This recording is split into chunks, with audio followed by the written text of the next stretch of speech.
ഇത് ലോക നാടക ദിനം കഴിഞ്ഞ ആഴ്ചയാണ്. എന്നാൽ ഇന്ന് എൻ്റെ കൂടെ ഉള്ളത് സ്വന്തം ജീവിതം നാടകമാക്കിയ, നാടകം ജീവിതമാക്കിയ ഒരാളാണ്.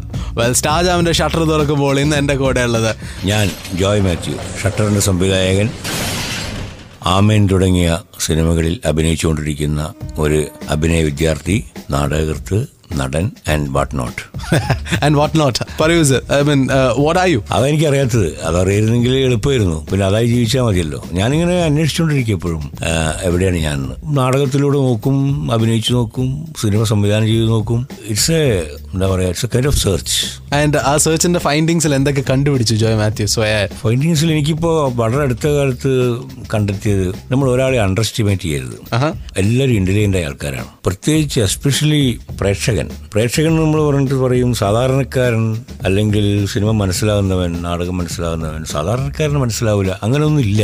സാധാരണക്കാരനാണ് ഏറ്റവും നന്നായി കാര്യങ്ങൾ മനസ്സിലാവുക. കോമൺ മാൻസ് ഇന്റലിജൻസ് എന്ന് പറഞ്ഞ intelligence. Yes, that's true.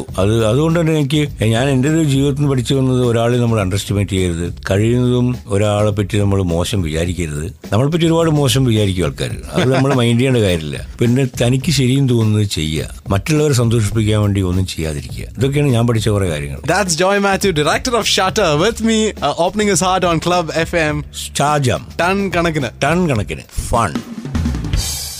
Star Jam with RJ Sean. Well, 1986 Joy Mathew മലയാള സിനിമയിൽ ആദ്യമായിട്ട് വന്നു. ആൻഡ് അതിനുശേഷം 2013 വരണേ. ഇത്രയും കാലമായിട്ട് സിനിമ ജോയ് മാത്യുവിനെ കണ്ടില്ല, ജോയ് മാത്യു സിനിമയെ കണ്ടില്ല. ഏത് തിരഞ്ഞെടുക്കും? ഞാൻ സിനിമ കാണാറുണ്ടായിരുന്നു. പക്ഷേ സിനിമയിൽ ഉള്ള സുഹൃത്തുക്കളോ അല്ലെങ്കിൽ സിനിമക്കാരോ എന്നെ തിരിച്ചറിഞ്ഞിട്ടുണ്ടാവില്ല. ഞാൻ വേണമെന്നവർക്ക് തോന്നിയിട്ടുണ്ടാവില്ല. അപ്പൊ എനിക്ക് തോന്നി, എന്താ ഞാൻ തന്നെ ഒന്ന് പറഞ്ഞേക്കാം, ഞാനിവിടെ ഉണ്ട്. അങ്ങനെ ഞാൻ എന്റെ സ്വന്തം ചെലവിൽ ഒരു സിനിമ എടുത്തു. അപ്പോൾ ഞാൻ ഒരാളെടുത്തതിന് മുമ്പ് ഒരു ചാൻസ് ചോദിച്ചിട്ട് പോവുക, അല്ലെങ്കിൽ പ്രൊഡ്യൂസർ തിരഞ്ഞു പോവുക, അല്ലെങ്കിൽ അങ്ങനെയൊന്നും എനിക്ക് ഞാൻ ചെയ്തിട്ടില്ല. അത് മോശമാണോ? മോശമായോണ്ടല്ല, എനിക്ക് എന്റെ സ്വഭാവം അനുസരിച്ചിട്ട് വലിയ ബുദ്ധിമുട്ടാണ്. പൊതുവെ ഞാൻ ആരെയും സാറെന്ന് വിളിക്കാറില്ല. എന്തിനാ വിളിക്കുന്നത്? എന്നെ പഠിപ്പിച്ച ആൾക്കാരെ സാറെന്ന് വിളിക്കാം, അല്ലാത്തവരെ നമ്മൾ വിളിക്കേണ്ട കാര്യമില്ല. Very true. എനിക്ക് വേണമെങ്കിൽ ഒരു പ്രൊഡ്യൂസറൊക്കെ സംഘടിപ്പിക്കാൻ എളുപ്പമാണ്. അല്ലെങ്കിൽ എനിക്കൊരു സോ കോൾഡ് ആർട്ട് ഫിലിം, നിങ്ങൾ പറയുന്ന ആർട്ട് ഫിലിം, അതൊക്കെ ഉണ്ടാക്കാൻ വളരെ എളുപ്പമാണ്. ജനത്തിന് വെറുതെ തെറ്റിദ്ധരിപ്പിക്കുകയാണ്, ആർട്ട് ഫിലിം ഭയങ്കര സംഭവമാണ്, അത് ബുദ്ധിയുള്ളവർക്കേ മനസ്സിലാവുള്ളൂ എന്ന്. ഒരു കാര്യമില്ല. അതാണ് നമ്പർ 1 എന്താ പറയാ, തട്ടിപ്പ്, വ്യാജ ആർട്ട് ഫിലിം എന്ന് ഞാൻ പറയാം. എന്താ അങ്ങനെ പറയുന്നത്? ആർട്ട് ഫിലിം, ഐ മീൻ അങ്ങനെ ഒരു വ്യാജ ആർട്ട് ഫിലിം എന്ന് പറയുന്നത് അങ്ങനെ ക്രൈറ്റീരിയ നമ്മൾ ഉണ്ടാക്കി. Art film, commercial film. ഇതൊക്കെ കമേഴ്സ്യലാണ്. മണി ഇൻവോൾവ് ആയിട്ടുള്ള എല്ലാ ബിസിനസ്സും കമേഴ്സ്യൽ തന്നെയാണ്. അത് ആർട്ടായാലും ശരി, കമേഴ്സ്യൽ ആയാലും ശരി. ആർട്ടിന്റെ ആൾക്കാർക്ക് അത് ശരിക്കും ജനങ്ങളെ കൺവിൻസ് ചെയ്യാൻ പറ്റുന്നില്ല, തിയേറ്ററിൽ ഓടുന്നില്ല എന്നുള്ളൂ. എനിക്ക് വേണമെങ്കിൽ അങ്ങനെ ആർട്ട് ഫിലിം എളുപ്പമാണ്. കുറെ ചട്ടികളൊക്കെ പരത്തി വെച്ചിട്ട് അങ്ങനെ ആൾക്കാർ മിണ്ടാതിരിക്കുക, കുറെ അല്ലേ, ഭയങ്കര ഫിലോസഫിക്കലാണെന്നൊക്കെ പറയുന്നിട്ട് വെറുതെ ബാക്കിൽ തമ്പുരു വീണൊക്കെ പറഞ്ഞ കുറെ സാധനങ്ങൾ. പിന്നെ അകലങ്ങളിലേക്ക് നോക്കി വിഷാദ ചവി കലർന്ന നോട്ടത്തോടെ ഇരിക്കുന്ന നായകൻ, കാക്ക കൊത്തിപ്പറിക്കുന്ന ഇല, സിംബോളിക്. അപ്പോൾ ഇതൊക്കെ ഏത് കുട്ടികൾക്ക് ഉണ്ടാക്കാൻ പറ്റും. നേരെ കുറിച്ച് നമുക്ക് പറയാനൊരു സബ്ജക്ട് ഉണ്ടാവുകയും അത് ഏറ്റവും നന്നായിട്ട് കമ്മ്യൂണിക്കേറ്റ് ചെയ്യുകയും ആൾക്കാർക്ക്, സാധാരണക്കാർക്ക് മനസ്സിലാവുകയും കാണുന്ന പ്രേക്ഷകരെ മനസ്സിലാവും.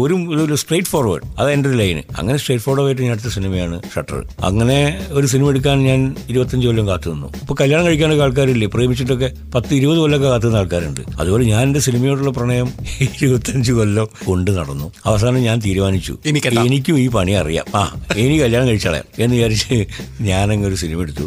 അത് 2 കൈയിൽ നീട്ടി ജനങ്ങൾ സ്വീകരിച്ചത് 50-ാം ദിവസമാണ് അടുത്ത ആഴ്ച. അത് എന്നെ തന്നെ അത്ഭുതപ്പെടുത്തുന്ന ഒരു വിജയം തന്നെയാണ്. Well, that's Joy Matthew, director of Shutter, with me on Club FM. Star Jam. Ton കണക്കിന് fun.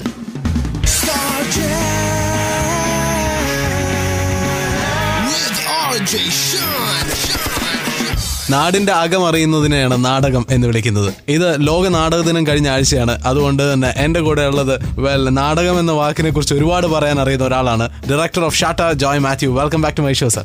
പറയൂ. അക്കോർഡിംഗ് ടു യു, ഡിഫൈൻ നാടകം. അങ്ങനെ ഒരു പ്രത്യേക ഡെഫിനിഷൻ കൊടുക്കാൻ പറ്റില്ല. അത് വെറുതെ ആൾക്കാർ ബുദ്ധിജീവി കളിക്കാൻ വേണ്ടിയിട്ട് പറയുന്നതാണ്. നാടകം എന്ന് പറഞ്ഞാൽ യാഥാർത്ഥ്യമാണ്, നാടകമാണ് ജീവിതം, ജീവിതമാണ് നാടകം, നാടിന്റെ അകമാണ്, അങ്ങനെയൊക്കെ പലതും പറയാം. പക്ഷെ എന്നെ സംബന്ധിച്ചിടത്തോളം നാടകം എന്ന് പറഞ്ഞാൽ എൻ്റെ ആത്മാവിന്റെ ഭാഗം, ഒരു പാഷനാണ് എനിക്ക്. ഇപ്പം നടനാണ് നാടകം എൻ്റെ അഭിപ്രായത്തിൽ. നടനില്ലെങ്കിൽ നാടകമില്ല. നിങ്ങൾക്ക് എന്ത് കാണിക്കാൻ പറ്റും? പ്രേക്ഷകനില്ലെങ്കിലും നാടകമില്ല, അല്ലേ? ഞാൻ ഒറ്റയ്ക്ക് സ്റ്റേജിൽ നിന്ന് വിളിച്ചിട്ട് കാര്യമില്ല. ഇത് രണ്ടും, പ്രേക്ഷകനും നടനും ചേർന്നതാണ് നാടകം. അവിടെ നിങ്ങൾക്ക് സ്ക്രിപ്റ്റ് വേണമെന്നില്ല, നിങ്ങൾക്ക് ഡയറക്ടർ വേണമെന്നില്ല, നിങ്ങൾക്ക് ഒന്നും വേണമെന്നില്ല, നെക്കാൻ ഒരു മണ്ണും വേണം, ഒരു തറയും.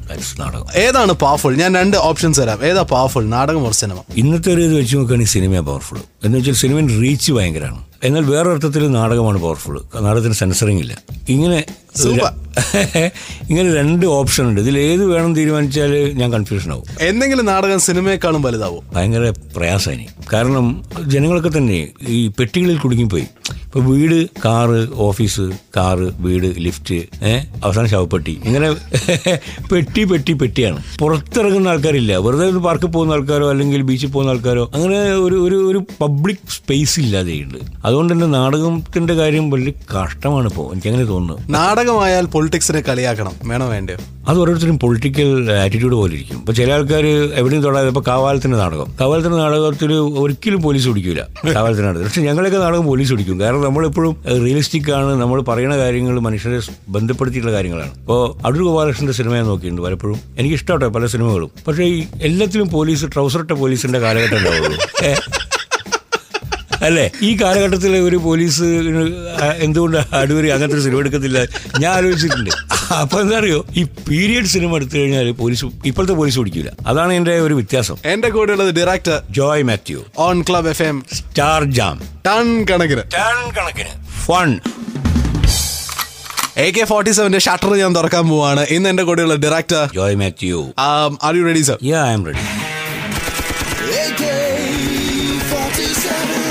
അമ്മ അറിയാൻ മലയാള സിനിമയുടെ ബ്രേക്ക് ത്രൂ മൂവിയുടെ ഹീറോ പറയാ, കേരളത്തിലെ അമ്മമാർ മക്കളെ പറ്റി അറിഞ്ഞിരിക്കേണ്ട 2 കാര്യങ്ങൾ എന്താ?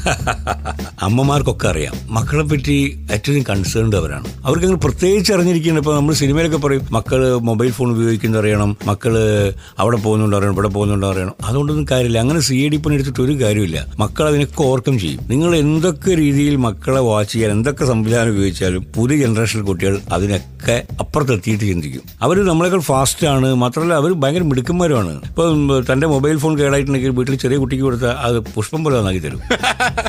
അവരുടെ ഏരിയയിലൊക്കെ ഭയങ്കര മിടുക്കന്മാരാണ്. അതുകൊണ്ട് അവരെ പറ്റി ഞാൻ അത്ര ബോധമില്ല. ഇത് കേരളത്തിലെ അമ്മമാരുടെ കാര്യം. മലയാള സിനിമാ സംഘടനയായ അമ്മ അറിഞ്ഞിരിക്കേണ്ട 2 കാര്യങ്ങൾ എന്താണ്? ഒന്ന്, എനിക്ക് ഉടൻ മെമ്പർഷിപ്പ് തരാം. പിന്നെ എത്രയും പെട്ടെന്ന് പെൻഷനും തരാം.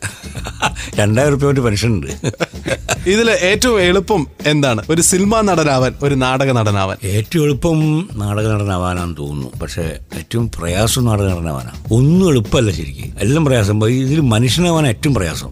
ബാക്കിയൊക്കെ പിന്നെ പണം ഉണ്ടെങ്കിലൊക്കെ നടക്കും. പണം ഉണ്ടെങ്കിൽ എനിക്ക് ഒരു സിനിമ എടുത്തൂടെ, അല്ലെങ്കിൽ ഒരു നാടകം കളിച്ചൂടെ. ഇതിലാകാൻ കഷ്ടം ഏത്? Film maker, film star? പ്രയാസം ഫിലിം മേക്കർ ആവാനാണ്. Because lot of tensions you have to face.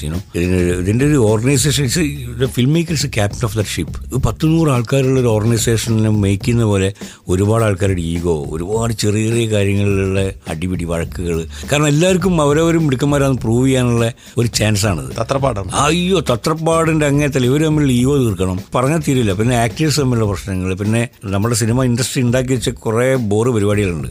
അപ്പോൾ അതൊക്കെ ആയിട്ട് അഡ്ജസ്റ്റ് ചെയ്ത് പോകാന്നൊക്കെ പറഞ്ഞ് അത് അവസാനം തിയേറ്ററിൽ ഈ സിനിമ എത്തിക്കുക. തിയേറ്ററിൽ എത്തിച്ചു കഴിഞ്ഞാൽ തന്നെ ഇത് ഓടിത്തീരുന്ന വരെയുള്ള ടെൻഷൻ വേറെ. ചുരുക്കത്തിൽ ഈ ഒരു വലിയൊരു ഹെർക്കൂലിയൻ ടാസ്ക്കാണ് ഫിലിം മേക്കിംഗ്. ചുരുക്കി പറഞ്ഞ പടം എടുക്കുമ്പോൾ പട്ടം പൊട്ടും ഉറപ്പാണ്.